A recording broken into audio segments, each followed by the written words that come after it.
And then finally, let's have a look at this very interesting question here. Very long question. I shan't read all of it. And let me have a glass of water first. This is from Blimunda Isadora from Denmark. And very sweetly she says, I'm from Denmark and you are my favourite historian of all times. Well, thank you. You're my favourite dame. And actually you're not quite. I very slightly know your queen and I think she's a hoot. My last memory of her is she's sitting with a very, very bad cold on one of those classic club fenders with a fag in one hand and a box of tissues in the other and the reddest, runniest nose you've ever seen, and still being fascinating company. Anyway, right.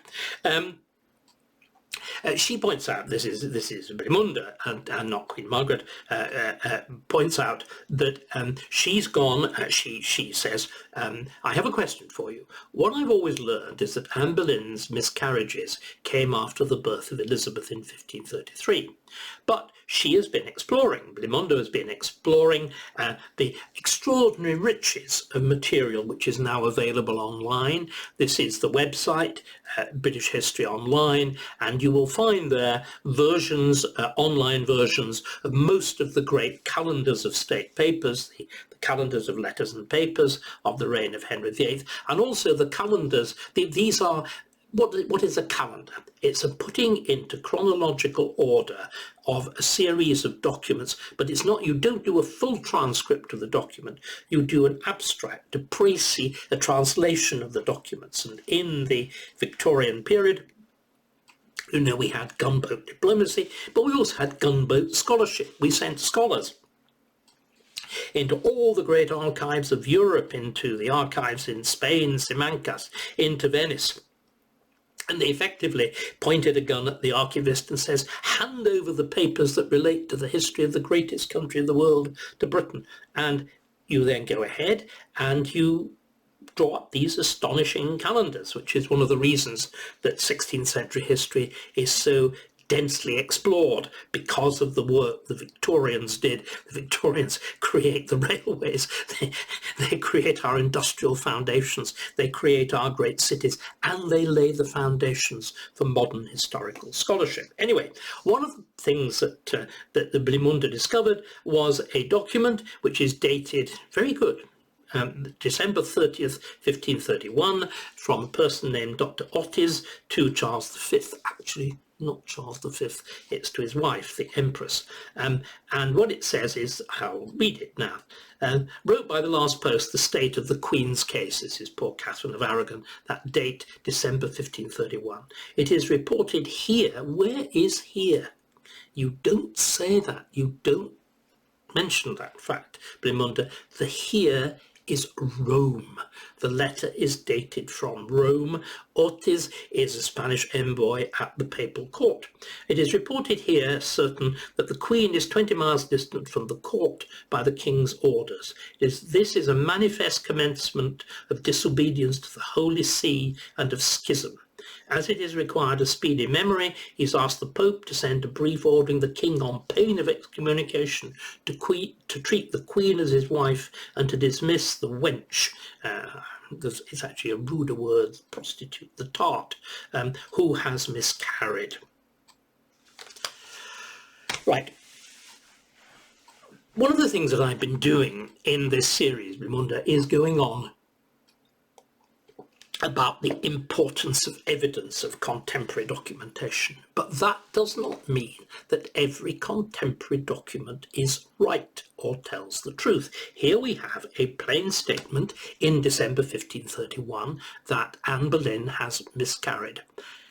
I'm going to say to you that is as much false news as, you know, the nonsense of the anti-vaxxers. There is false news.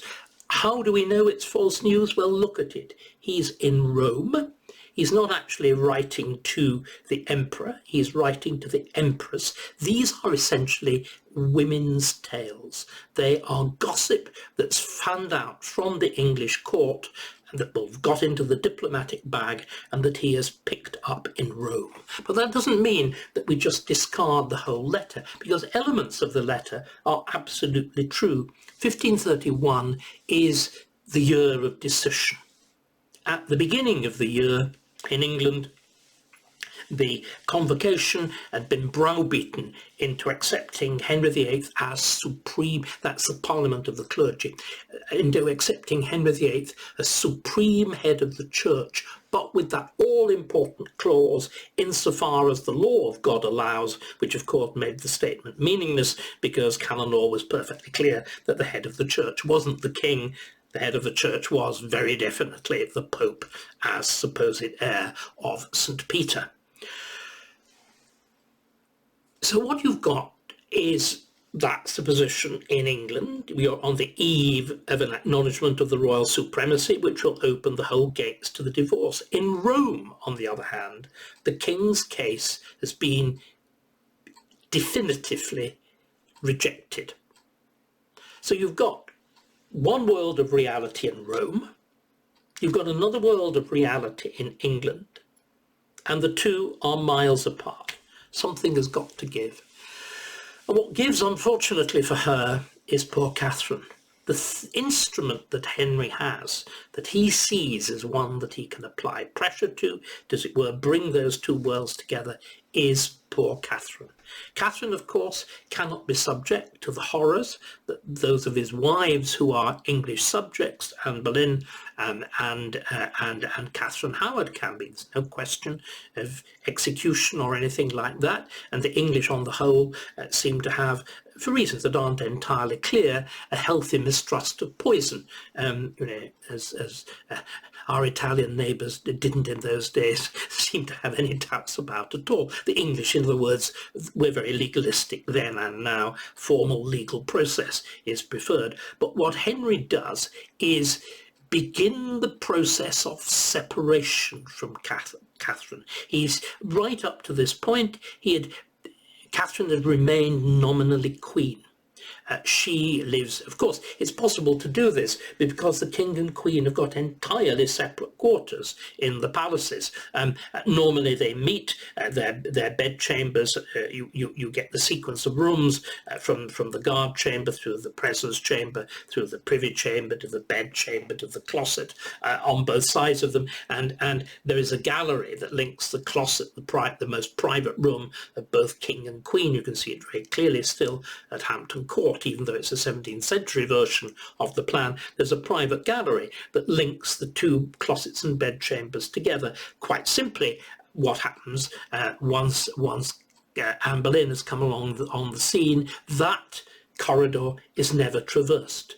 Those doors remain locked. The two of them only communicate with each other, not in the private spaces as man and wife, but publicly as an estranged royal couple in the public quarters of the palace, particularly, I would imagine, in the Chapel Royal, and so on. What happens in that summer, although the process is more complicated than it's normally reckoned by historians, is that Henry directs Catherine to remain behind at Windsor whilst he goes off with Anne in a long hunting expedition. And it's partly for pleasure, but it's also very much their hunting targets. They're going down into Hampshire, Sussex and round there, and they're seeing important people like William Lord Sands of the Vine, Sir William Paulet at Basing and so on. They're seeing important people who are conservative in religion and conservative in general approaches, but that can be bought off. They're determined that they shan't become full-blown supporters of Catherine of Aragon, and those trips work. And of course, it's also the hunt was the expression of Anne so much. Anne, the huntress, the Diana, the Anne of the poems written about her by Thomas Wyatt. She's at home there. She's triumphantly successful there. And poor Catherine forbidden to join Henry, forbidden even to communicate with him. They'd often been apart before, but they'd been in a habit once every few days of exchanging tokens, a ring or something sent by a messenger. They'd been very close. Henry'd been deeply in love with her. They'd exchanged tokens to know how the other did. Catherine sends the token. Henry repudiates it, says he never wants to hear from her again, and never sees her again.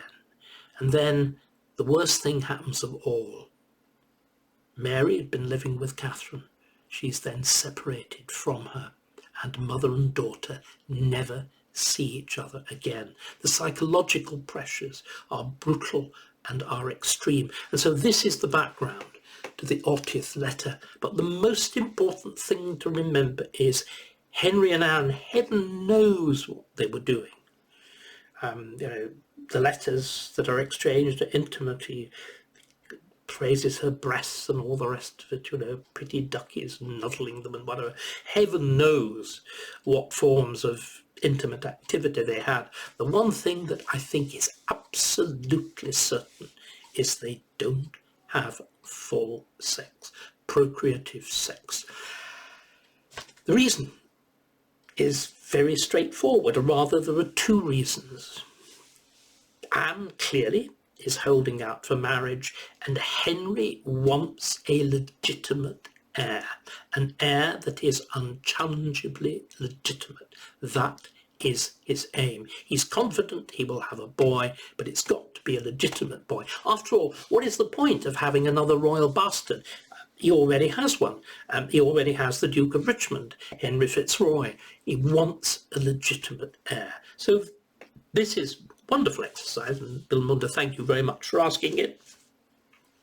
Sources have to be criticised. You no more take them literally any more than you take an article in a newspaper literally. You apply cross-checks, controls, careful studies of the evidence. What sources can the author of them possibly have? What are his or her motivations for writing as they do, which I've tried to apply to this letter. But once again, everybody, you do have online, thanks to the online sources now, partly by the public, I always call it the Public Record Office, partly by the National Archives, much more so by the Institute of Historical Research in London. The British History Online archive source is wonderful for this period, and you can, providing you've got an institution that's access to it, you can actually see a very satisfactory online version of this material, which is also indexed. So when you see a footnote reference in books, good and bad, follow it up. Check what the author has done with it. Check how seriously they've handled it. That is how history works. And thanks to the web again, we can actually all do it surprisingly easily. Thank you. Hello, and thank you for watching David Starkey Talks. If, as I very much hope, you're enjoying them, why not become more actively involved and join my members club? As a member, you'll be able to take part in the members-only weekly question and answer session, suggest topics for forthcoming videos, and have priority booking for my forthcoming live events. And while you're at it, why not have a look at the store page on my website, davidstarkey.com. There you can purchase t-shirts and other merchandise, buy signed copies of my books, and, if you're feeling brave and a bit flush, even arrange to take me out to lunch. Thank you once again for watching. I look forward to hearing from you and to welcoming you to my members club.